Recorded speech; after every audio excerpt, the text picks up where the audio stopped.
How are you? Nice.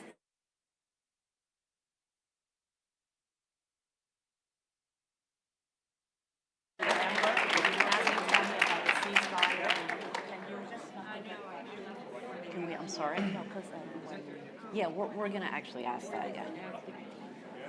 Okay. Are the mics on? Yes, okay. All right, can everyone hear me okay? Good morning. If you could please find a seat so we can get started. We are in a bit of a tight schedule. As you can imagine, the Congressman is a busy person.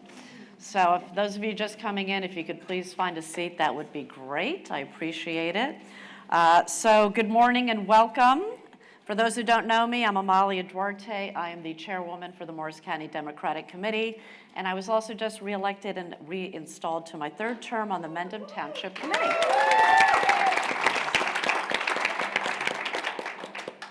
So thank you for coming this morning to our second U.S. Senate Candidate Forum. We actually just nailed down our third forum, so if you want to put on your calendars, Saturday, February 24th at 11 a.m., we're going to have Dr. Patricia Campos Medina for our third forum. So trying to make sure that, as I said the last time, that a cornerstone of our democracy is making informed, fact-based decisions, and I saw Facts Matter Jack somewhere. So that's what we're all about. And it's just really important to give everyone the opportunity to hear from all of the candidates running for federal office. I want to introduce my colleague, Darcy Drager. She is the Executive Board Secretary for Morris County Dems. Darcy, of course, was involved with the Tom Malinowski's very successful 2018 campaign for Congress. She served as municipal chair for Chester Township Democrats, and she ran for state assembly both in 2019 and in 2020. So give it up for Darcy. All right, and I want to make, and for those of you who are here at the first forum, you've heard this before, but I'm just going to repeat myself. Just to make the PSA for Morris County, if you are not already involved with our local campaigns or committees, I would really want you to consider getting involved. And the way to do that, to volunteer, is to reach out to your municipal chair. You can find all the chairs listed on our website, morrisdems.org, or you can send an email to info@morrisdems, and we will help you make that connection. I want to thank everyone for coming out this morning, especially our county committee members, our elected officials. I'm not going to go through naming everybody, our caucus leaders, et cetera. We're looking to build on the success of the last election cycle. At the local level, we flipped Chatham Township and won back control. We won back a seat on the Parsippany Council, and in Mendham Township, we even have our first Democratic deputy mayor. So that was the cherry on the sundae. And for those of you who are county committee members or otherwise eligible to vote, also to put in your calendars, we are going to have our nominating convention on March 23rd, which will be back here at the County College. And raise your hand if you're eligible to vote at our nominating convention. So committee members, elected officials. Okay, so the way our process works in Morris County is we're going to hear from everybody, and then on the 23rd, you're going to have a secret ballot where you get to vote online, and that's worked really well. So that's how we decide endorsements in Morris County.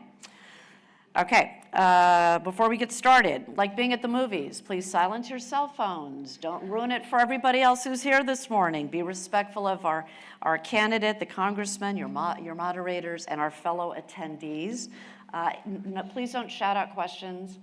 We're going to have a mic at the end, and so we'll ask you to just line up if you have a question, time permitting to take a few. The questions we're going to be asking were all pre-submitted by people who are here this morning. And I think that is about it. So with that, I'm going to hand it over to our guest speaker today, Congressman Andy Kim. Thank you.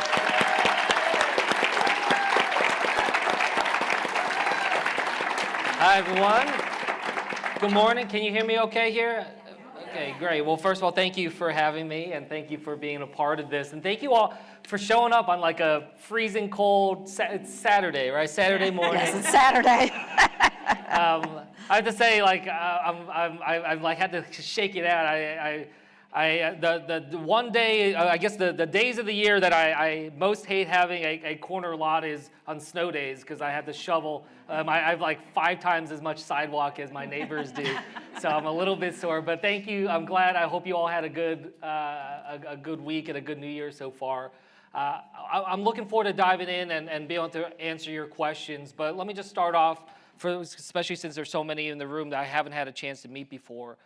But look, I just want to say it is a deeply humbling experience being able to run for office, being able to be a United States Congressman. I'm a son of immigrants, a public school kid that now has the chance to be able to, for 5 years, serve as the congressman of the district where I went to kindergarten, the district where my youngest son, thank you, where my youngest son graduated kindergarten last year. I got a first grader and a third grader.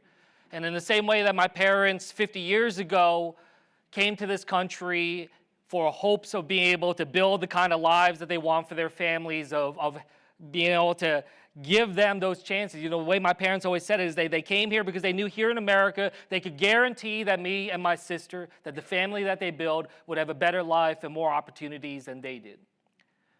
And that's all I want for my boys. You know, I want them to have that same promise that my parents made to me. But what I struggle with right now is, you know, you see all the crisis and the chaos in the world right now globally. You see the turmoil here domestically in the United States. And I know it was just the other week that we commemorated the 3rd anniversary of January 6th. I don't know if I can make that same promise to my kids that my parents made to me. You know, I worry that my kids, my 6-year-old, my 8-year-old, I don't know what kind of America they're growing up in. I don't know what kind of opportunities they're going to have when I see so much broken right now in our politics. So I want to just kind of convey that to you from the outset, because I want you to have a sense of what's in my heart and why I'm doing this. Because I'll be honest with you, like, I love being here with you all, and I love being able to do these town halls, but I wish I was there with my kids today. I wish I could be able to take them around and be able to take them to their tennis lessons today and other things like that. But this is my way to try to build the kind of future that I want them to grow up in. So yes, I'm sitting, thank you. So yes, I'm sitting before you as a candidate for Senate. I am sitting, before you as a 3-term congressman that have won 3 of the toughest races in recent New Jersey history. In 2020, I was one of only 7 Democrats in the country that won a district that Trump won that year. But mostly, I want you to walk away from here and just recognize that I'm a father, just trying to do what I can to be able to support my family, my kids, and their generation, to try to build the kind of future and the kind of America that my parents 50 years ago were willing to travel across the entire globe to be able to come to a country where they didn't know a single other human being, but it was because America meant something to them. They believed in the ideas of this nation. And I worry that we're getting far away from that and we're unmoored from that. And now is a time where we have to recommit ourselves to what this country stands for, what this country means, and be able to build the kind of future that our kids and your grandkids deserve. So thank you, everybody.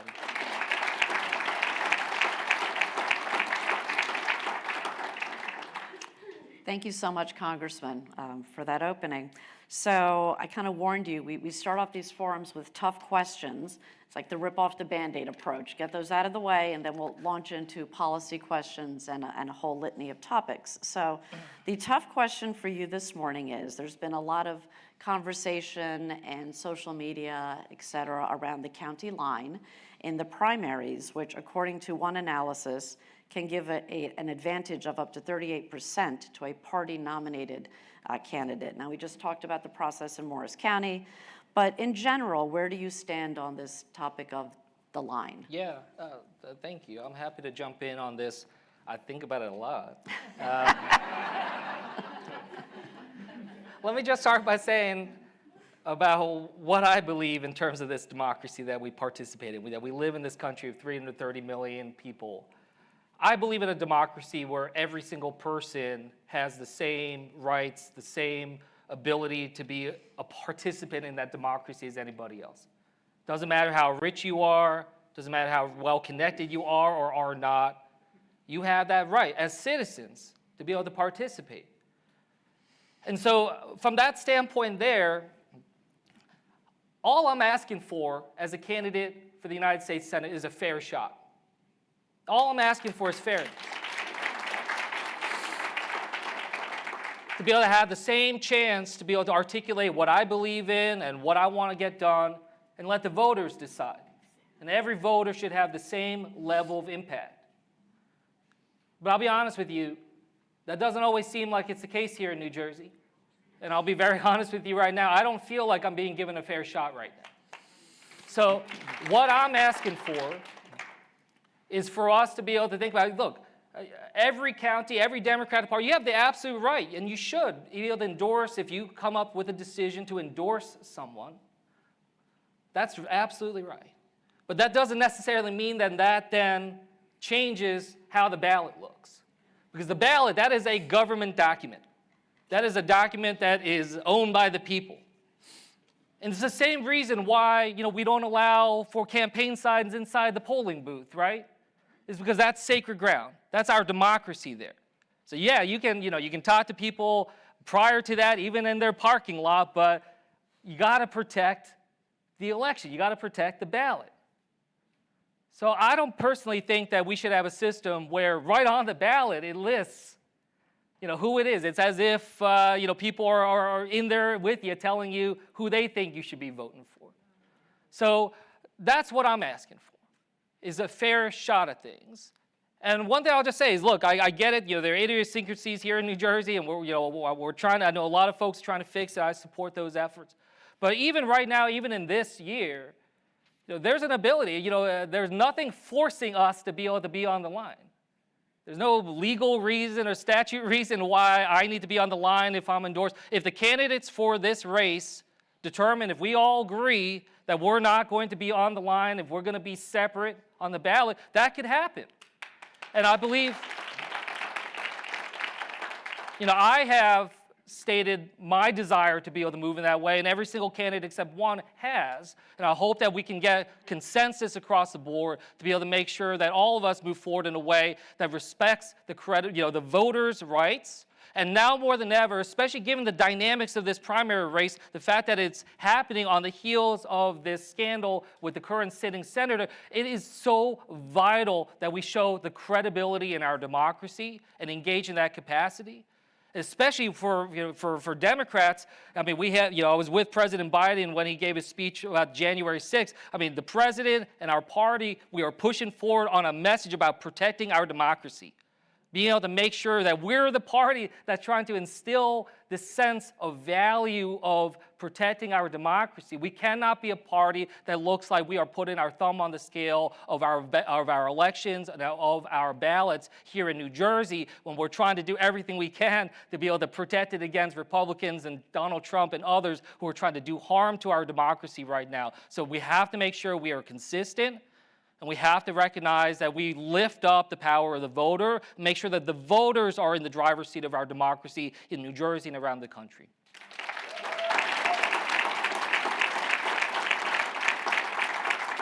Okay, thank you for that answer. Now we'll go into the easy questions. So, the U.S. remains the sole industrialized nation in the world without universal health care. An estimated 10% of the U.S. population doesn't have health care coverage.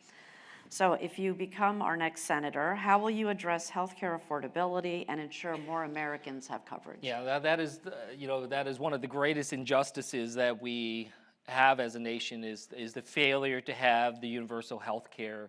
My father, some of you heard me talk about, he suffered from polio his whole life. And when he was a child, he had trouble walking, had trouble be able to do anything, and people, back then, right at the end of the Korean War, just kind of left him for dead. Basically, didn't think he'd have a shot at life, and it's always been something I thought about because he was the first person to tell me when I was a young child, where he said that he just thought it was absolutely crazy that in America that getting healthcare meant needing to get a job first, when for him with his disability, like without being able to get the health care, he wouldn't be able to get an education. He wouldn't have been able to get a job, and so that was something that really hit home to me, that health care has to be for everybody and be able to make sure that we have that universal care that we need. So, I think that that's something that's at the core. And if I had my ability to be able to solve one problem in my time in Congress, it would be to be able to get us a system where we can have that universal coverage. Now, the question is, and this is what I've been working on with my colleagues, is, how do we try to move that forward in the way that we need to? So immediately, we've been trying to make sure we stop the backsliding. I jumped in to run for Congress in 2017 because my own congressman, who also we were just talking about, happened to have been a mayor here in Randolph, somehow ended up in the Jersey 3rd Congressional District, but he was the lead author that was trying to gut the pre-existing condition protections back in 2017. So that's why I jumped up, as a son of a polio survivor, wanted to make sure we're protecting our health care, so prevent that backsliding. Then we try to take some initial steps to be able to get back on some footing, address some of the deep inequities and injustices that we have. I'm really proud that I was able to author legislation that we were able to negotiate into law that in the Inflation Reduction Act that caps out-of-pocket costs for seniors when it comes to their prescription drugs at $2,000 a year, which is $166 a month. As of January next year, that will be fully law of the land, and no senior in this nation will ever have to pay more than $166 a month for their prescription drugs, no matter what the challenges that they face. So that's progress, but that's not enough, right? Like, we need to make sure that, again, everybody has the care that they need. And that's something that I want to make sure we're engaged on. We've looked at it. There are a lot of different systems, a lot of other nations that have the universal care, trying to figure out what makes most sense for us. Is that single payer? Is it some other system? I'm open to that. For me right now, the system I've been most interested in is the model that Switzerland has. They have a nonprofit marketplace type system. So again, it gets the for-profit out of there. That's important. We shouldn't have big corporations, making billions of dollars off of, people's illnesses and their sickness. We got to make sure that this is a system that everybody is covered. We got to make sure there's a system there where there can be that element of negotiation of prices in that capacity. But what I'm interested in about the Switzerland model is it still provides some element of choice, some element in which, again, in a nonprofit system, where we can try to do that. And since we already have a marketplace-like system with the ACA, it was thinking maybe that's the quickest way for us to be able to get the universal health care. I'm trying to figure out how we can get there as feasibly as possible.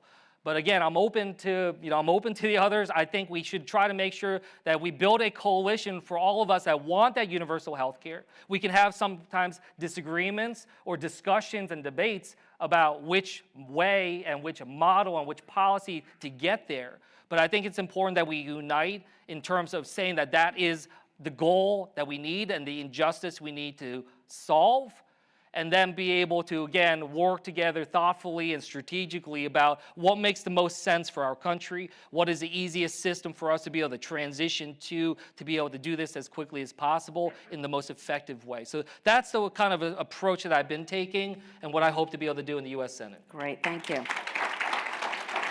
right. Shifting gears a little bit. So according to Forbes, over the past 30 years, tuition costs at public four-year colleges have gone from around $4,000 to almost $11,000 at public, and at private from about $19,000 to $38,000. The average New Jersey college student graduates with about $35,000 in debt. Again, if you become senator, how would you plan to address this student loan debt crisis and college affordability? Yeah, well, look, this is absolutely horrific and totally out of control in our country right now in terms of this. And, my wife and I experienced some of it ourselves with our own debt that we had. And I remember, it was something where, you go to higher education to be able to get more opportunities, right? We talked about that as what my parents were telling me. But if you're leaving with, 5 figures, 6 figures worth of debt, it's often restricting or narrowing the kinds of things you can do, the kind of jobs that you should be able to get.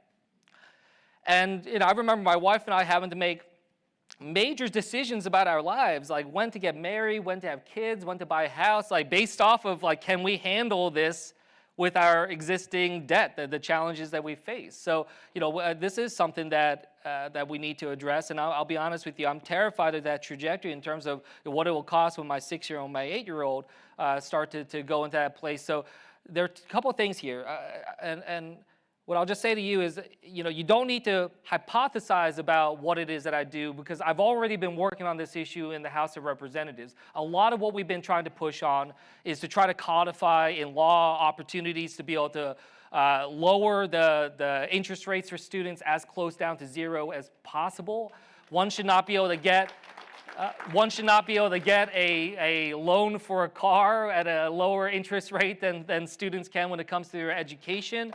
This is not something where we should be making money off the backs of students, so we should try to figure out how to lower that as much as humanly possible. Provide flexibilities, like the fact that students haven't been able to refinance their loans, for instance, when the rates are better. I mean, that's just absolutely ridiculous. I was a Pell Grant kid.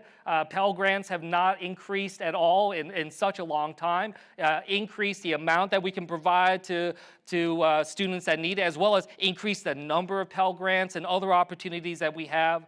Some of what the Biden administration has done to be able to tie the loans in terms of your income as well, so that based off of what income you are making will determine how much of that you need to pay. I think those are smart ideas that actually things that I think we should actually bring into healthcare and other aspects in terms of. So these are things that I've already been working on, trying to be able to address in tangible ways. But I will just say here, as I kind of close out here, is that too much of the discussion that I've seen in Congress over my last 5 years there has been focused almost entirely on this question of how do we pay for it, of just like, how do we address the debt, how do we address the loans, how do we address the rates. And that's important, no doubt, because a lot of Americans, especially young Americans, are struggling with that. But we have to get to the fundamental question as well of why does education in this country cost so much to start with? And that is not something that we are addressing enough. And the fact that we've seen the costs of, especially higher education, increasing so much faster than the rate of inflation in this nation, there is something fundamentally wrong there.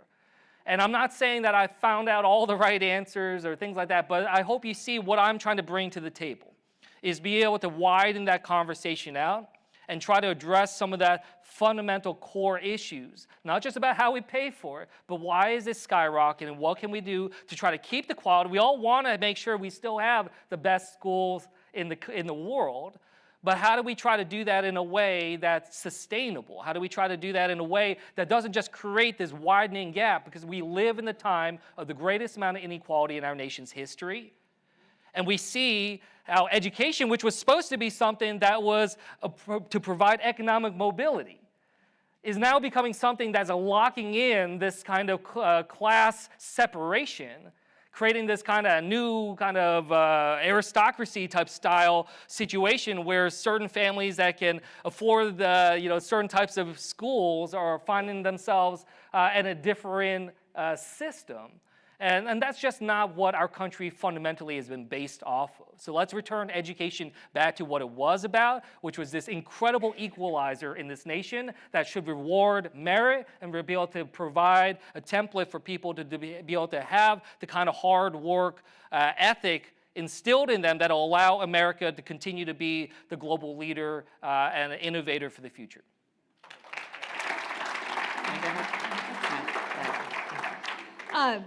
Thank you so much for your answers so far, Congressman. It's been great to have your depth of policy knowledge here. What I'd like to ask is, Republicans have really been focused on killing or privatizing a lot of important social programs like Social Security, trying to kill the Affordable Care Act. We see cuts to Medicare. What policies do you support to maintain those programs for the next generation without resorting to massive budget cuts? Yeah, well, look, I mean, this is why it's so important for us to be able to maintain, be able to win and maintain majorities in the House and the Senate. I hope that's something that becomes crystal clear to everyone in this nation in terms of it. I mean, I think about this as my parents are both retired. They're both dependent upon Social Security for the majority of what they can use to be able to pay the bills. And I'm terrified by what I'm hearing from my colleagues. I mean, I'll tell you, not only do you hear and see them say that in the press, but as I work with them in Congress, it's very clear how dead set they are on being able to gut Medicare, on gutting Social Security. I mean, we have a Speaker of the House right now that, first of all, just should not be in that job, but also is someone who's just really hell-bent on trying to do everything he can to be able to constrict this. And the fact that they just continue to call these entitlements and going after them in these ways, they're earned benefits for Americans that have worked hard for this. And so, yes, we need to make sure we have the majorities to be able to protect them, but there are challenges that are faced in terms of, the continuation of these programs, and we've seen how Republicans have tried to make it difficult for these programs to work, and therefore then saying, oh, they're not working as well, so therefore, we need to change them. So we need to just fundamentally put them on a firmer ground.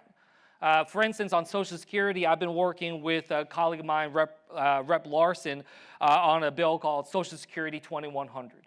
This is a very tangible piece of legislation that I think can try to address Social Security, put it on a stronger footing going forward. For instance, it takes something that, again, I think is necessary for us to be able to think through how to be able to make this more fair across the board. When it comes to the payroll tax, when it comes to Social Security, caps out, right? Caps out, and then if you make more than $168,000, you don't have to pay that on anything else going up. I don't think that's fair. I think it's important that the wealthiest Americans that they pay their fair share when it comes to that. So what this bill would do is that it would say, okay, the payroll tax goes up to $168,000, but that it picks back up for those that earn $400,000 and up. I think that is reasonable. I think that is something that still provides some buffer and some support for those that are making more than the average American, but are still, especially in New Jersey when we got affordability issues and high costs. I get that. But if you're making over $400,000 a year and up, to be able to have that payroll tax come back in. And what we've seen is that if you do that and you close some of the loopholes, that we can make sure that Social Security is solvent for the next, for decades to come. And that's the kind of stuff that I want to make sure that we're thinking of tangible ways, not just hopeful, wishful thinking. But I hope you come across that this is the kind of thing that we're already working on, tangible things that we've been building a coalition to be able to move forward on. And doing so with the thoughtfulness of research and expertise, drawing upon that to understand that these are complicated. And I get it. There are going to be challenges, and there may be people in this room that disagree with that proposal, but I'm happy to talk to you and engage it. And if there are things that we need to do to try to address it, but I hope that all of us can at least get on board with the idea that we have to make sure we're protecting our Social Security, protecting our Medicare, and standing up against those who think that that's just something that we put by the wayside. I don't think that people want to return to a period where we saw high double digits poverty for seniors in America prior to Social Security coming into effect. This has been the best program in our nation. I don't know if you guys got clappers here, but it is the best. It has been the best programs in our nation to be able to prevent poverty among seniors, to be able to give them the kind of lives of dignity and decency that they deserve for the rest of their lives.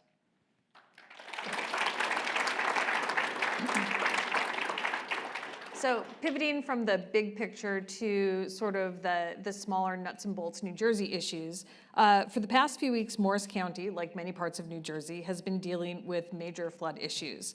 As a senator, how would you help us combat the risks of flooding in our communities? Yeah, thank you for raising that. And this is something that we're hearing all over the state. My first 4 years, I represented Burlington County and Ocean County. Two counties, different challenges, but both of them facing huge problems when it comes to flooding. So I worked with, for instance, on the Burlington County side, where the concerns are a lot more coming from the Delaware River, from creeks and rivers and floodplains and that kind of capacity.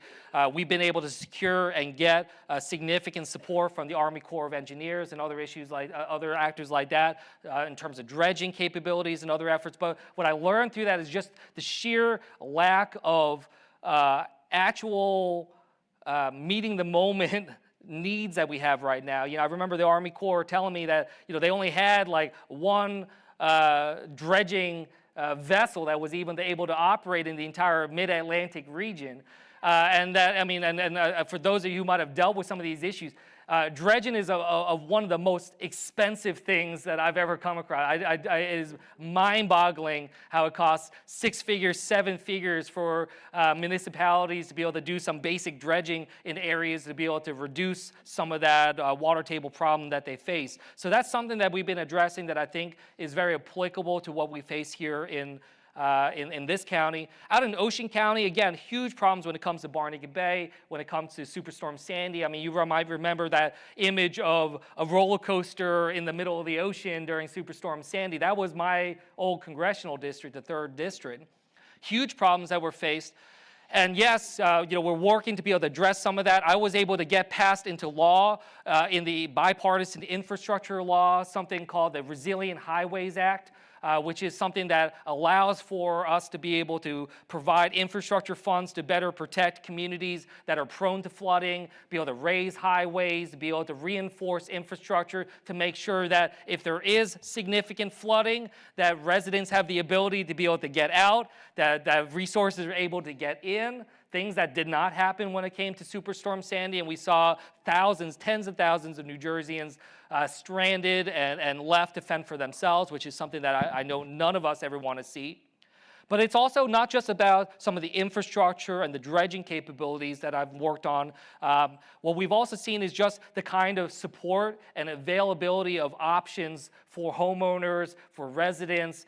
For instance, when it came to Superstorm Sandy, a lot of people got screwed out of their money when it came to clawbacks, which is sort of saying that FEMA told them that they can use this money to be able to rebuild their homes. And then a couple years later, FEMA said, actually, we need that money back. So you have people who are just seeing this broken system that our country has when it comes to looking at these bigger issues, whether that's the battles that I fought, addressing some of the issues about flood insurance and the brokenness of flood insurance in our country right now. It's a huge problem, and it's something that I've been working with the delegation tangibly on to reform and standing up against FEMA when they're taking actions that are going to hurt New Jersey families in terms of how much they're paying out of pocket, but also making sure we're taking the system such that if something were to happen to your home, that you know how to be able to get the kind of support that you need and not have the government come in and pull a rug out from under you a couple years down the road. And that is a system that I wish I could look you in the eye right now and tell you that we learned our lessons from Superstorm Sandy or Hurricane Ida and we fixed it, but it is not true. And it really takes the importance of being able to push forward in that in a bipartisan way. And this is one of the weirder bipartisan efforts that I've worked on, because this is one of the issues that probably I've had to work the most with Steve Scalise on. It hasn't always been enjoyable, but this recognition that you got to build coalitions. And Louisiana and New Jersey have had their fair share of flooding and disaster problems. And we have to find ways to be able to work together to be able to address that. And I'm willing to work with anyone that I can that's willing to engage with me in a thoughtful way to be able to try to solve the problems for New Jersey when it comes to flooding. So this has been one of the biggest things that I've worked on, and I hope to be able to be a voice for people across the state to try to tangibly focus in on this issue that I know is not always frontline, headline news or front page news, but it is honestly the number one issue that I heard about from residents, especially in Ocean County, that we're experiencing flooding even on sunny days. And that's something that they know is deeply concerning. Okay. You've answered. Thank you. Well, Yeah. Can I ask the follow-up? Yeah. And then let's skip down to the Roe v. Wade after that. Okay. Okay. Speaking of, You have great answers, but we've got Yeah. a short time frame. Right. So Okay. as many I'll keep it topics a little as we short. can. I'll keep no, my no, answers that's a little okay. short. That's okay. speaking of flooding, The cost of climate and weather disasters in the United States last year totaled more than $165 billion, the third most costly year on record. At the federal level, what strategies or legislation do you think are needed to help combat climate change and its economic consequences? And do you think that climate change is a national security issue? Well, it is a national security issue, and I say that as someone who worked in national security over my career. You know, I saw how our country mobilized when it came to confronting, transnational terrorism, especially after September 11th. We have to recognize that we need that kind of mobilization and then some when it comes to climate change, which is impacting us immediately here in New Jersey and around our country. But the problem is that that sense of urgency just isn't there in the same way that it needs to be, and I find that really frustrating. I will say that, when it came to the negotiations that we had over the last couple of years, I am really proud that I was able to participate and help push forward on the Inflation Reduction Act, which is the largest investment in our nation's history. Frankly, the largest investment in the entire world when it comes to combating climate change, and to be able to be a part of that.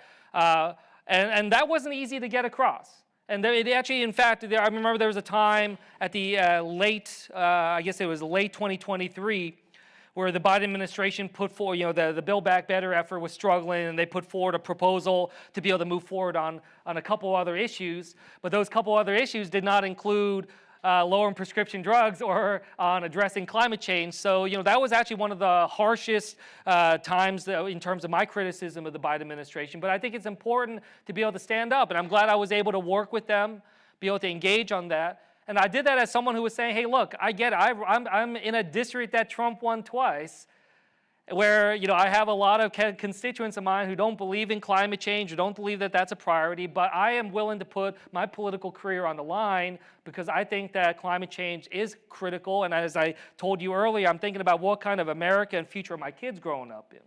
So I really made climate change at the top of the list of what that and the prescription drug costs, at the top of the list of what I wanted to see get done in that major piece of legislation that was going to follow up on Build Back Better. I'm glad that we were able to get those as the top two things in the Inflation Reduction Act. But what we also have to recognize is that this is not a moment to say, okay, like we did our piece. There needs to be a 2.0. And that's something that I'm already in conversations about with the Biden administration, thinking through, and if we can get the kind of majority that we need in the Senate that's going to have the kind of filibuster reform needed to actually get things done, be able to get Hakeem Jeffries to be our next Speaker of the House, get the majority there, keep President Biden in the White House, we can build the kind of majority that we need to be able to get the meaningful level of support going forward to build on the Inflation Reduction Act and actually be able to address this to the urgency that is needed. Thank you.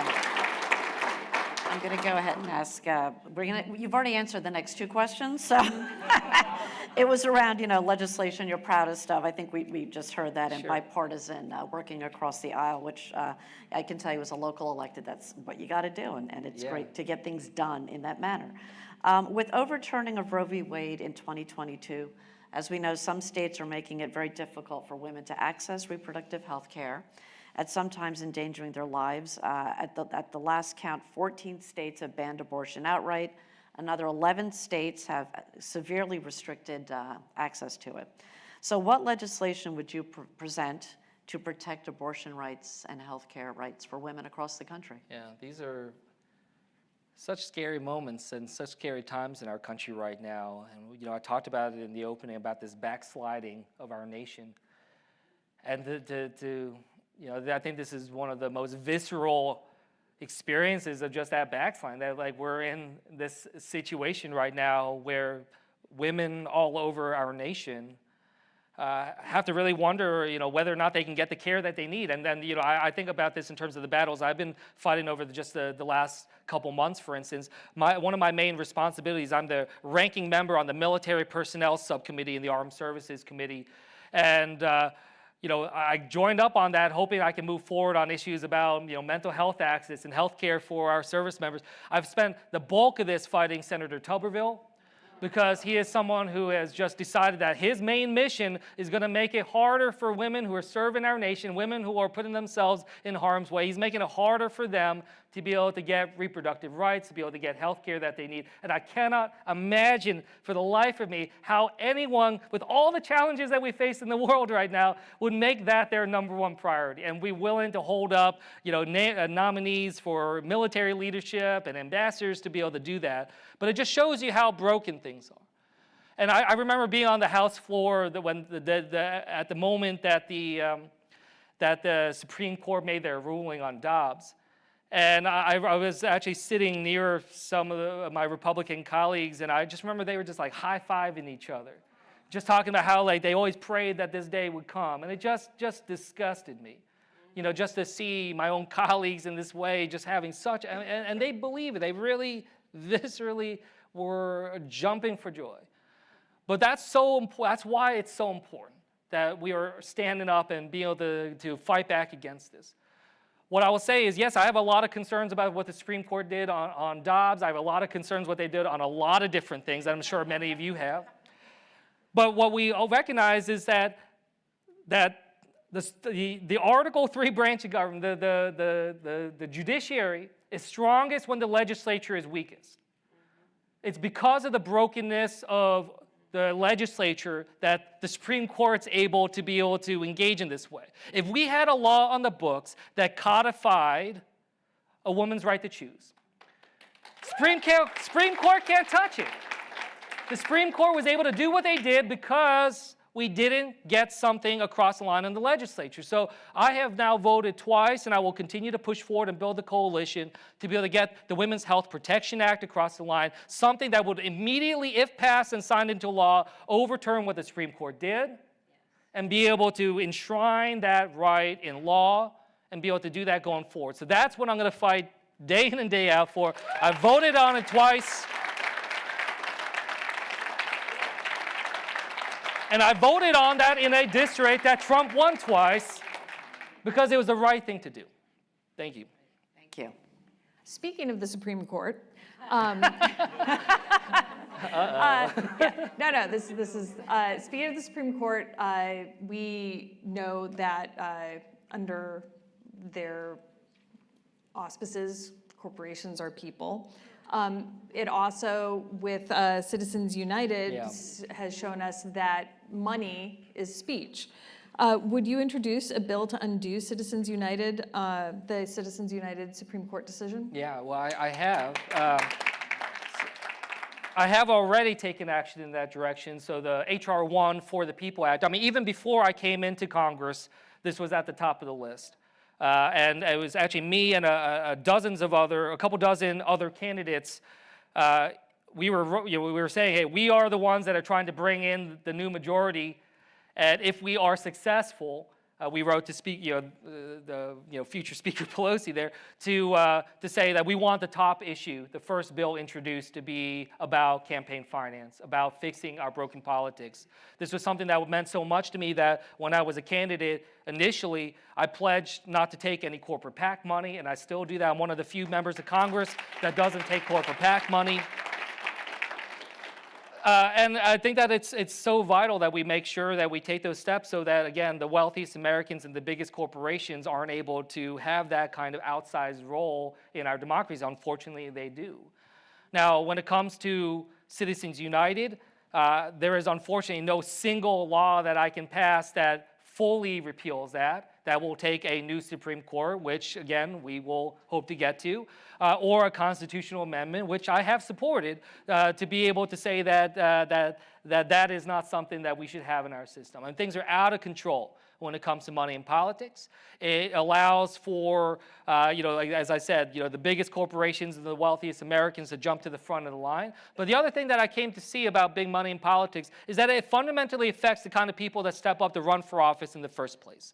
It's hard for folks, I don't come from a wealthy family, a connected family. It's hard for me to be able to stand up against, millions of dollars of super PAC money and other things like that. So, this is something that is at the heart of why so much of things in this country are broken.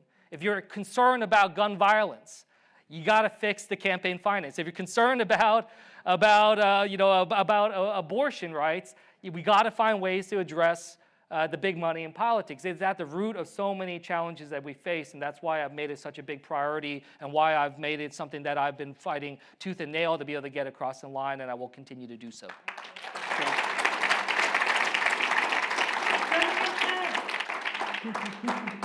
All right, we're going to, just to let my moderator know, we're going to skip a few questions, because again, you're answering a lot of our questions as we go through this, which is great.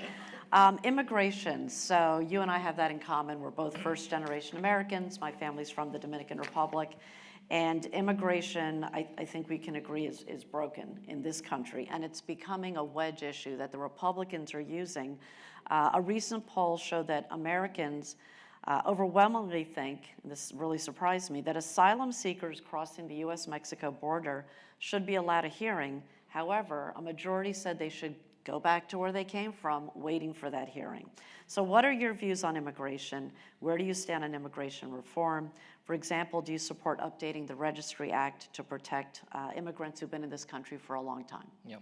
Yeah, look, this is something where, it has become one of the most, if not the most, radioactive issues in our politics right now. And I see down in Congress just how weaponized it's become. And it's been really sad to see because, it's become this situation where it's become so polarized. It's as if one has to choose one side or the other. That I'm a son of immigrants, married to an immigrant, and I very much believe in the core fundamental principles of immigration to this nation. But it's now gotten to a point where, if I believe that somehow that means that I don't care about the security of this nation. I don't care about the sovereignty of this nation. I worked in national security. I believe that there's ability for us to be able to keep our country safe, that the sovereignty should mean that we have order and ability for us to be able to control the systems, especially in terms of who comes in. But we can do it in a way of dignity and decency, and we can do it in a way that rejects the kind of cruelty that we saw under the Trump administration in terms of how they treated people. And recognizing that, yes, we have a broken immigration system, and so much of that is something that we have to address ourselves. But that doesn't mean that we treat those in our nations as subhuman or be able to do things that they, as we said, that we'd be treating them with a level of cruelty that we should never in this country condone. So we want to make sure we're preserving that. But the challenge that I find is that in my 5 years in Congress, it's become just so crystal clear to me that a lot of my colleagues that yell and scream about immigration the most actually don't want to solve the problem. They think it's such a good political weapon. They think it's so easy for them to use to attack Biden, to attack Democrats, to attack us. When I've gone to them and said, hey, look, let's sit down. Let's talk about this. I was willing to, and I voted for efforts that would increase some border security and border personnel. But I also told them, look, if you're concerned about, just the sheer number of people that are in this country when it comes to, asylum and other issues, well, right now in our country, we got nearly 3 million pending cases. In terms of immigration, we have about 682 immigration judges. Just simply cannot, even if we double that number, it would take 10 years just to get rid of the backlog. So I said, let's surge, not just in terms of security and other issues, let's increase significantly, the number of the adjudication process to be able to alleviate that backlog that's right now taking years for people to address, and that makes it harder and harder for us to address some of the needs of people in this country, as well as what comes next after they've been here for upwards 5 years and higher. We were supposed to be at a place where we're able to adjudicate these types of cases in less than 6 months. We were clearly far from that. But if they really cared about this, and we need to think about how the system is overloaded right now. I want to have an orderly system. I think that's something that everyone wants. But, in order to be able to do that, we have to be able to make sure we are providing the resources there, not just for the security, but to adjudicate that. We also need to seriously take some of the other things that we nearly got across the line 11 years ago when the Senate passed comprehensive immigration reform with, 69 votes in 2013, which seems crazy now to think about, that anything can pass the Senate with 69 votes. But it was not that long ago that we had bipartisan support to be able to move forward on a pathway for DACA dreamers, for other Americans that are here, be able to recognize other things that we can do. And right now, what we're also doing, we're seeing ourselves shooting ourselves in the foot in terms of our economy and our innovation. Businesses are coming to me begging for us to be able to reform immigration so we can get more workforce in.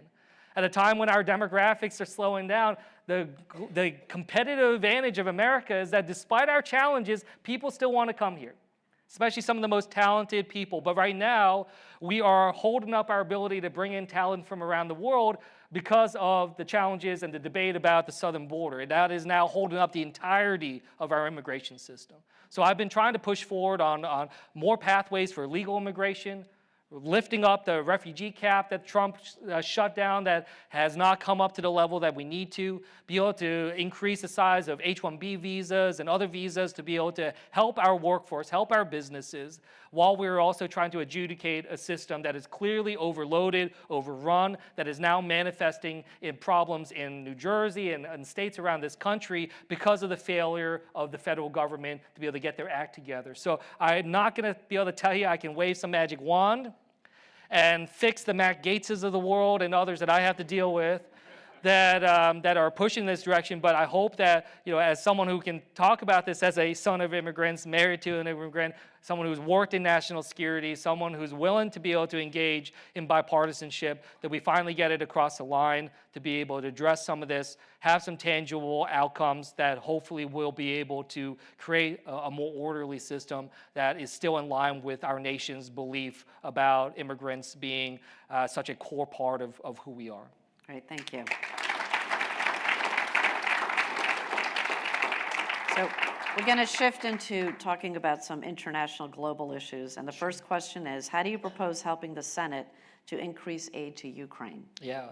The best way to do that is to have a majority in the House that is, again, led by a real speaker. But right now, we continue to have people in leadership in the House of Representatives. And I don't say this lightly, but are just cowards right now when it comes to this. If we brought Ukraine aid to a vote in the House and the Senate right now, it would pass with overwhelming majorities. There is a significant number of Republicans that would support this in the House. The problem is that a small, a minority of Republicans, but still, unfortunately, more significant than I would like, have been able to just kind of keep this issue hostage, threatening anyone to become speaker with their jobs, as we saw with the previous guy, who's now thankfully no longer there too. But the challenge is that they only have a 2-vote majority in the House of Representatives, and so it just becomes this ability for any number of crazy people, fill in the blank Mad Libs of who they are, to be able to hold this all hostage right now. And it's just, it's sad. And this is something that gets at the heart. I mean, I think many of you know I used to work in diplomacy. I'm the only career diplomat in Congress right now. And I think that that's a really important perspective and voice. As someone who's worked with leaders around the world, and I still engage with them, I talk with a lot of these leaders and officials in other nations, and I have to say, my conversations with them are so depressing right now because they're talking to us. They're just like, "Are you guys okay?"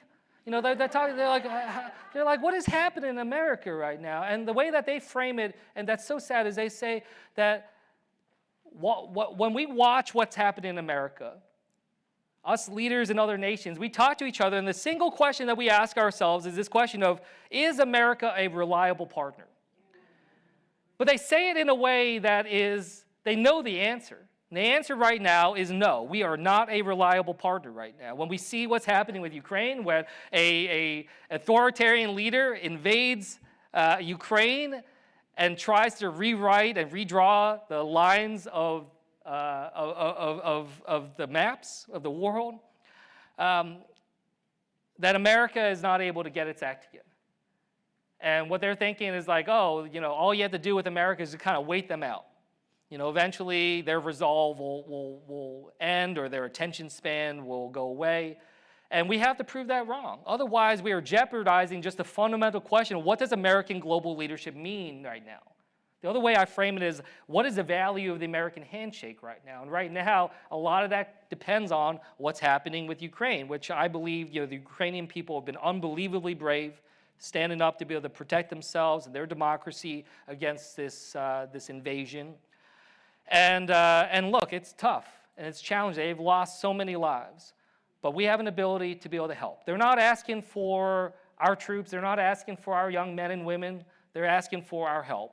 And the world is helping, and we should do our part. And that's something that I will continue to fight for. Thankfully, we have better bipartisanship in the Senate to be able to engage on that. And again, I hope to be able to join them soon to be able to help make sure that we have the kind of coalition needed of thoughtful leaders in Congress that are recognizing that we can't be thinking about everything in terms of what kind of usefulness it has in terms of political attacks and partisanship. Great, thank you.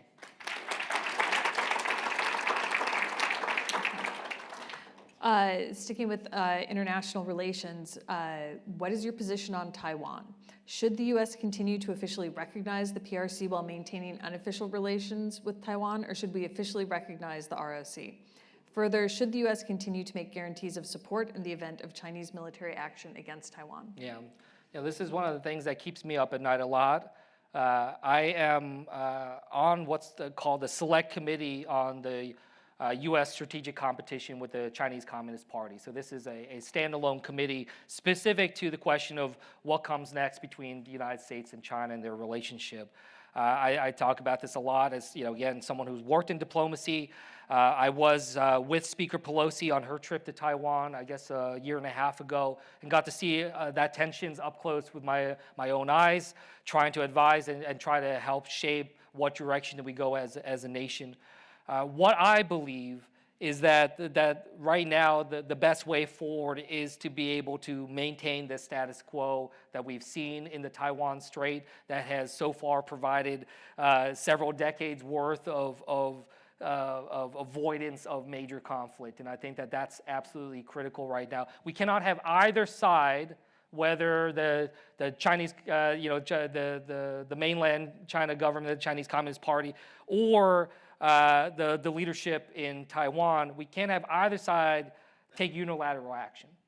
If we see the CCP and President Xi, who I am concerned about, and I'm concerned about his authoritarian tendencies that we've seen rising in terms of his push for control. Yes, he is mobilizing his military. We don't necessarily think he has the capabilities to take Taiwan. But we just had a new election in Taiwan just a couple days ago, I guess last week. And it's important that they don't go and try to do things like unilaterally declare for independence or something like that, which would spark a broader crisis. So I think the United States can continue to play the role that we have been doing in maintaining that status quo, of saying that conflict is neither inevitable nor necessary. I think that a lot of my colleagues disagree, and that's one of the challenges that we face. The rhetoric in Congress is getting much more heated. And a lot of my colleagues are talking about a when, not if, the United States ever comes into confrontation with China. I believe that would be catastrophic to have the two most powerful countries in the world, two nuclear powers, go into direct confrontation with one another. And I want to try to use my experience of working in diplomacy, of having served out in a combat zone before, to try to recognize that we need to be strategic about how we approach this. But unfortunately, I work in what is arguably the most reactionary building in this country. And so often, it's just about, what's in the headlines today, or tomorrow's a spy balloon here, it's TikTok tomorrow. And what we need to have are people in Congress that are willing to be engaged on this in depth, have that kind of strategic mindset of thinking through a comprehensive approach, that if we're concerned about competition with China, it's not just about military tools, that there's no military-only solution out of this. A lot of what we need to do is build international coalitions. A lot of it, if we're concerned about competition with China, is about investing in our own nation, our own competitiveness, our own innovation, our own economy, to be able to put pressures in these broader ways. And that's something I think that we see when it comes to Taiwan and other things is the CHIPS and Science Act that we were able to pass into law, something that is the largest investment in semiconductor manufacturing in our nation's history, something that's, thank you, that we did in a bipartisan way to make our country less dependent upon other nations, especially Taiwan, when it comes to semiconductors, help make our economy more resilient, but it also allows us to be able to approach the conflict or the approach to the crisis and the tensions in the Taiwan Strait from a greater ability of strategy rather than dependence. And I think that that gives us a stronger footing. So that would be how I would try to address it.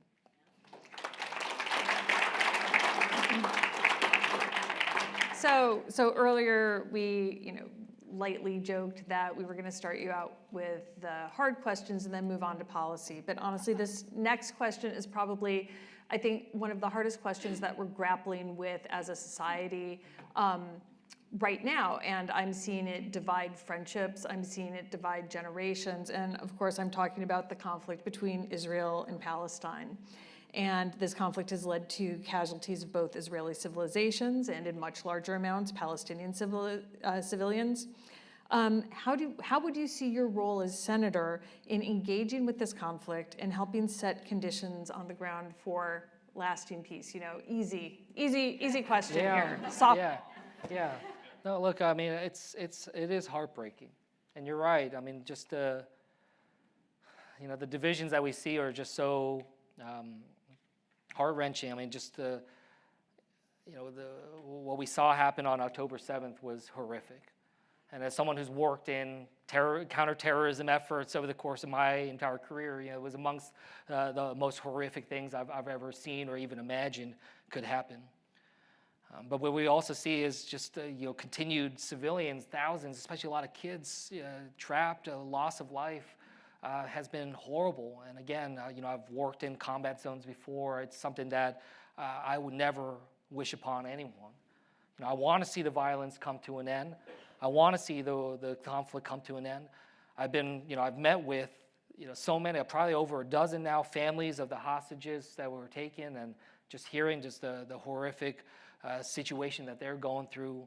I've also met with a lot of Palestinian American families here in New Jersey who've lost loved ones in the conflict that occurred afterwards. I think it's important for us to always recognize that, all the horror that we've seen since October 7th, we also recognize that history didn't start on October 7th. And there are a lot of broader context here that is driving a lot of what you and me and others are feeling right now. What I want is, I said, I want this conflict to be able to come to an end. I want, and I supported efforts to be able to have the hostages released, as well as surging humanitarian assistance into Gaza. Me and Ami Bera, been leading the charge on trying to surge up humanitarian assistance into Gaza, lifting the blockade and other things like that to be able to make sure that civilians are getting more and more resources to try to address some of the horrific conditions that they're living through. But what we want isn't just some pause that just sees another cycle of violence come through. I think about this as, it was a little over 2 years ago.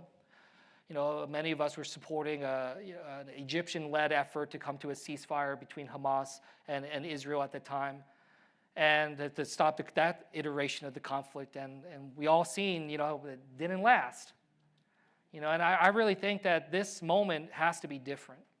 The sheer magnitude of what happened on October 7th, the conflict that has ensued after, it demands something that can hopefully build a durable peace. Something that isn't just, a pause for a few months or a few years, but something that'll be long-lasting. I think that there is, and I've called for this, that kind of push. And I know it feels so distant. I know it feels like the two-state solution feels so distant. But I, for one, believe we can't give up on it. And I believe that, that this is a moment. I sat down with Secretary Blinken. He and I had a chat 2 days ago, and we talked through this. And I was asking him, what are the prospects for our ability to have this moment, try to put the kind of pressure down to actually have the more in-depth diplomatic discussions needed. And he said, look, it's going to be a challenge, but he also agrees that he thinks that there might be a moment now. As he's gone around and talked with leaders around the Arab world, I've talked with a number of their ambassadors and other leaders throughout the region. I think there is an understanding that something needs to change. And I'll be honest with you, I disagreed vehemently with Prime Minister Netanyahu's comments the other day, where he was kind of closing the door, at least in his comments, on a two-state solution. I think that would be devastating for the prospects of a broader peace. But I was hard to see that, at least one member of the 5-person war cabinet in Israel came out saying that, that can't be the position of Israel, that they need to be able to move forward in a way that recognizes that Israel's security is dependent upon greater stability there, and that's not going to be had if what Netanyahu is pushing for comes to fruition. So I think that there is and are people in both Palestine, in Israel, across the region, that are trying to think through how do we take this moment and turn it into something different that doesn't just continue and perpetuate that cycle of violence. That is something that I hope is going to occur. It's something that I hope can help bring the violence to a close as quickly as possible right now. And I saw calls for that one member of the war cabinet called for elections soon in Israel, and I think that's going to be important. And I hope that we can find ways to be able to have leadership across the board that are willing to engage in that diplomacy. The United States can play a key role in that. In terms of the diplomacy across the region, applying pressure to get leaders to the table. And right now, I have to say, as someone who's worked in the Middle East in diplomacy for my career, this is the period of the greatest amount of concern I've ever seen for a potential for a broader regional war to break out. And the United States must do everything we can to try to prevent that from happening. That would be absolutely catastrophic. That would be devastating to both the Palestinian people and the Israeli people. And I think that that's something when we see what's happening with the Houthis and other elements, or Hezbollah or Iran, these are the types of things that we can be playing a role. So I'm continuing to use the efforts that I can to be able to make sure we're playing a productive role in stopping that regional war from happening, while trying to surge humanitarian resources, try to bring this violence to a close, keep diplomacy on the table to be able to get the hostages out, as well as be able to forge that path forward for that diplomatic solution, hopefully for that broader, longer, permanent, durable peace.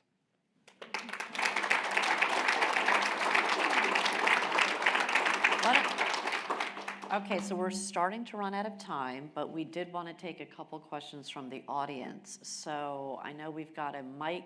If you could bring, can I get a volunteer mic runner? Adam, can you grab the mic? And I see we're going to take 2, maybe 3 questions tops, because the Congressman does have another engagement to get to. I see a lot of hands up. Also, if your question is asked, if someone goes before you, please let's not have repeat questions, because there's a lot of ground to cover. We're getting some great answers, so let's be respectful of that too, please. Got a question here, and then I see a couple questions over here. And then that's probably all we'll have time for. Magic. So this is just a quickie. Do you think Chris Christie will get into the race, and how do you assess the strength of your Democratic opponents against him? Thank you for that. I did not even contemplate the idea of Chris Christie getting into the race. But look, what I'll just say on this front, I can't really contemplate or hypothesize how any of my primary challengers might fare against Republicans. But what I can tell you is that I'm a Democrat that won a district Trump won twice. I am somebody who, as I said, was one of only 7 Democrats in the country that won a district Trump won in 2020. I've been one of the best, if not the best, performing Democrat in New Jersey against Republicans at the federal level. If I'm the Democratic nominee, I don't care who is on the other side of the ballot in November, I will beat them.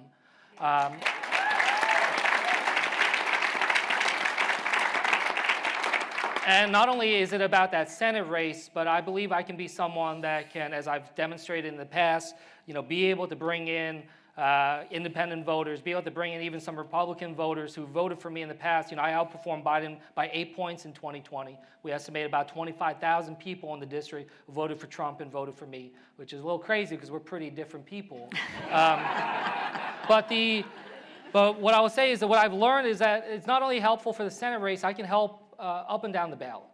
My ability to be able to build that kind of coalition, get people out to vote, my ability to show that I'm someone who is independent-minded, someone who's trying to be a public servant, not a politician, that connects with people right now at a time when there's such distrust in our government. So I hope that if I am the nominee, I can help us beat Tom Kean Jr. I can help us be able to win back other seats. So those are the things that I hope people see is not just about the Senate. It's not just about that one seat. It's about the entirety of our efforts across the board, but it's also this question, especially on the heels of this indictment of the senator, of what does the Democratic Party in New Jersey stand for? And what does it look like? And I hope that we see this race as setting the tone, hopefully for a long time to come. Okay. Is this on? Yes. Thank you. First, Congressman, I want to thank you for cleaning up the Capitol after January 6th. Secondly, one of the first budgets that passed the House, the Republican-led budgets, would have cut 80,000 slots from the Head Start program. That, I'm very deeply involved with local Head Start. That would have destabilized 80,000 families because a lot of those families depend on Head Start for childcare while they go to work. So would you be willing to put pre-K education and childcare in the same category as universal health care, that we should have it and we need it? Yeah, no, absolutely. And look, thank you for that question there. And I think this is a perspective that I can bring as someone who is, there are not too many of us young parents in Congress right now, and some of us, we came together, actually, I came together with some of my colleagues to create the Dad Caucus. And the Dad Caucus started off by us just kind of giving advice to each other about, where the changing stations are in the Capitol building. But we built off of that to be able to fight for the child tax credit, for instance, which we're continuing to fight for, to be able to address, to be able to help support young families, especially those that are struggling. We pushed hard for universal pre-K in our country, because that's something that's not only good for early childhood development of young Americans, but that's how you get parents back into the workforce, especially women back into the workforce. Why is it that we saw such a discrepancy in terms of women back into the workforce after the pandemic? It was a lot because of childcare issues. So yes, we need to make sure we're pushing forward on that care economy, as we've been calling it. That ability for us to be able to move forward in that way. And what you said about Head Start, I mean, that was, it showed crystal clear, where their values are. That not only that they were trying to do that, but they're also trying to give tax cuts to the biggest corporations while they're doing that.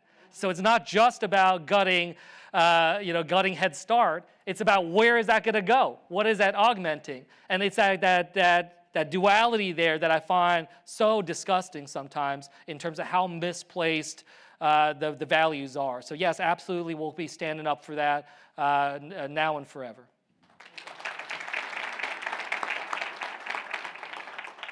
Thank you for coming today. I liked you before, I love you now. Thank you. And I do find it galling what's happening to divide Democrats in New Jersey right now, and the approach. So 2 points. One, what can I literally do today walking out of here to help deal with this ballot issue? And 2, what can we all be doing for messaging to young people? Yeah. Because we're losing young Democrats, and that's criminal. Yeah. Yeah, look, I addressed some of this. Let me just say that never before has the situation of our ballots in New Jersey gotten this kind of attention before. And I think that's important. It's important for people to understand how much of an outlier we are, that no other state in our country has a ballot that looks like ours. And I think that's something that people don't always realize. I think you just kind of say, oh, this must just be how it is, right? But it's not. And I think that element is important. So please spread the word in that kind of capacity. I think right now, as we mentioned, trying to be able to put pressure on all the candidates to be able to agree that we don't need to be on the line. That this is something where we can have the endorsements, but be able to have the candidates in a place where they can have a fair shot at this. And again, that's really what it comes down to, is a fair shot. And I think that's what I hope people understand is so important coming out from this. And I think what you said about young people, I think that kind of gets at the heart of it. Is that, as I mentioned earlier, we live in the time of the greatest amount of distrust in government in modern American history. 84% of New Jerseyans surveyed believe that their politicians are corrupt. And when you think of a young person right now, this is all they've known. All they've known. Someone who's 20 years old right now, all they've known is a politics of Tea Party, of Mitch McConnell, of Kevin McCarthy, of Donald Trump. And they see just this brokenness, and they just think this is how it is. But we have to say, it doesn't have to be this way. Let us not normalize this brokenness of our politics. And I hope to be someone that can help get that message out there. I mean, look, if elected, I'd be the 4th youngest senator in the country. I think that people in this country are hungry, people in New Jersey are hungry for a new generation of leadership to step up. A generation that is not going to just say, that the same old has to go forward. And I think that that's, young people and independents and others, they're all watching what the Democratic Party in New Jersey is going to do. They're all watching. Again, they saw what happened with the senator, and they're saying, did you learn any lessons? And our response must be, yes, we have learned lessons, we are doing things differently, and that's how we're going to be able to get people on board. That's how we're going to be able to rebuild, repair our reputation, and hopefully build a new coalition going forward of an even stronger Democratic Party here in New Jersey. But it all really comes down to this election. This is such a critical one. So get the word out. Make sure that every person that knows about this Senate race, knows about what's at stake, and knows the candidates. Because, that's what's going to happen. If everybody goes in, on June 4th with this primary and knows that there's a Senate race and knows about the candidates, that's what's going to be important. I don't want someone going in there like, oh, I didn't realize there was a Senate race this year. Let's see what's going on. We need to be able to change that. The fact that you're here is amazing. But what we need is, can you think of 4 or 5 people who aren't in this room, or 40 or 50 people are in this room that you can inform and educate about that? So thank you for that question, and thank you all for coming out this morning.